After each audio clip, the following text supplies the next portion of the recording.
Hello தோஸ்தோ, இன்றைக்கி night dinner vlog பார்க்கலாம்.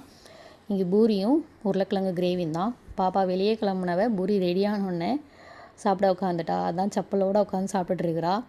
அவளை பின்னாடி கோலம் பார்த்தீங்களா, அவள் தான் க்ரையான்ஸை வச்சு வீடு ஃபுல்லாக கோலம் போட்டு வச்சுருந்தா. இங்கே ட்ராயிங் பண்ணுறதுக்கு இடம் இல்லை பார்த்தீங்களா. எங்கள் வீடு ஃபுல்லாகவே சோத்தில் வந்து ட்ராயிங்காக தான் இருக்கும். ஃபுல்லாக என் பையனோடையும் பொண்ணோட கைவண்ணம் நிறையா இருக்கும். பெயிண்ட் பண்ணணும். எப்போனா என் பொண்ணும் ஸ்கூலுக்கு போய் அவள் என்றைக்கு வாலில் வந்து கிரிக்க மாட்டா அப்படின்னு சொல்லி தெரிந்ததோ அன்றைக்கி தான் வந்து நாங்கள் பெயிண்ட் பண்ணணும்னு நினச்சிட்டு இருக்கிறோம். பூரிக்கு மைதா மாவு நான் எடுக்க மாட்டேன். மேக்ஸிமம் கோதுமை மாவு தான் எடுத்து அதில் மாவு பிசைஞ்சு பூரி சுடுவேன். எனக்கு அதுதான் ரொம்ப பிடிக்கும். பல்லாரி 2 பல்லாரியும் 3 உருளைக்கிழங்கும் வச்சு தான் இன்றைக்கி பூரி கிழங்கு பண்ணேன். நல்லா சூப்பராக இருந்தது. சிம்பிளான ஒரு ரெசிபியாக தான் நான் எப்போவுமே எடுப்பேன். ரொம்ப காம்ப்ளிகேட்லாம் பண்ண மாட்டேன். இதுவே நம்மளுக்கு வந்து கிச்சன்லேயே நிற்கிற மாதிரியே தான் இருக்கும். ஆனால் நான் வந்து எப்படி இருந்தாலும் ரொம்ப இந்த தேங்காய் அரைச்சி ஊற்றுறது இந்த மாதிரிலாம் எதுவுமே பண்ண மாட்டேன். சிம்பிளாக பண்ணுறது நம்மளுக்கு இஷ்டமானதாக சூப்பராக செஞ்சு முடிச்சிடலாம். சோம்பு ஆட் பண்ணலை, கருவேப்பிலை ஆட் பண்ணலை. ஆனாலும் கிரேவி சூப்பராக வந்திருந்தது.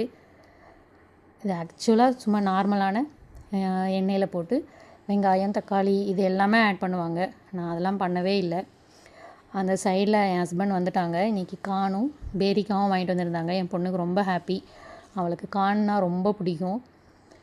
பேரிக்காய் வந்து சாப்பிட மாட்டா, ஏன்னா ரொம்ப ஹார்டாக இருக்கும்ல. அதனால் பூரிக்கு மாவு பிசைஞ்சு உருட்ட ஆரம்பித்தாச்சு.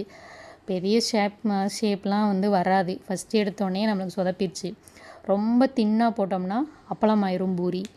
கொஞ்சம் திக்காக தான் போடுவேன். அதுவுமே நான் போக போக தான் வந்து கற்றுக்கிட்டேன். யாரெல்லாம் இப்படி வந்து ஃபஸ்ட்டே வந்து பூரி உப்பி வரணும்னு சொல்லி நினச்சி சொதப்பி அப்பளம் மாதிரி ஆக்கியிருக்கீங்க. நான்லாம் நிறைய அப்பளம் செஞ்சு தான் வந்து கற்றுக்குருவேன். ஒவ்வொரு டைமும் ஒவ்வொரு டிப்பு கிடைக்கும். பக்கத்துலேயே இருந்து பக்கத்துலேயே போடுற மாதிரி தான் இருந்துச்சு. அந்த சைடில் ஹஸ்பண்டும் வந்து சுட சுட எடுத்து சாப்பிட்டுட்டாங்க. பிள்ளைங்களுக்கும் எடுத்து கொடுத்தாங்க. அவங்க ஏன்னா வெளியே கிளம்பிட்டு இருந்தாங்க நைட்டு. இன்றைக்கி வந்து டின்னர் எப்போவுமே டின்னர் வந்து 8 o'clock முன்னாடி முடிக்கணும்னு நினைப்போம். ஆனால் எப்படியும் 9 o'clock 9:30 ஆயிரும். லீவ் டைம்லலாம் ரொம்ப 10 மணி ஆயிரும். இன்றைக்கி என்னமோ சீக்கிரமாக ஒரு 8:30க்கெலாம் வந்து நாங்கள் இன்றைக்கி டின்னரை முடிச்சிட்டோம்.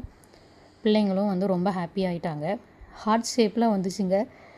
நானே எதிர்பார்க்கல இது ஹார்ட் ஷேப்பில் வரும் அப்படின்ட்டு. ஹார்ட் ஷேப்பில் இருக்குது தானே. சரி, பூரியும் பண்ணியாச்சு. பூரி உப்பலாக வந்துச்சு. ஆனால் நம்ம சாப்பிட்றப்போ அப்படியே சப்பி போயிடுச்சு. ஆனாலும் பூரி டேஸ்ட்டு சூப்பராக இருந்தது.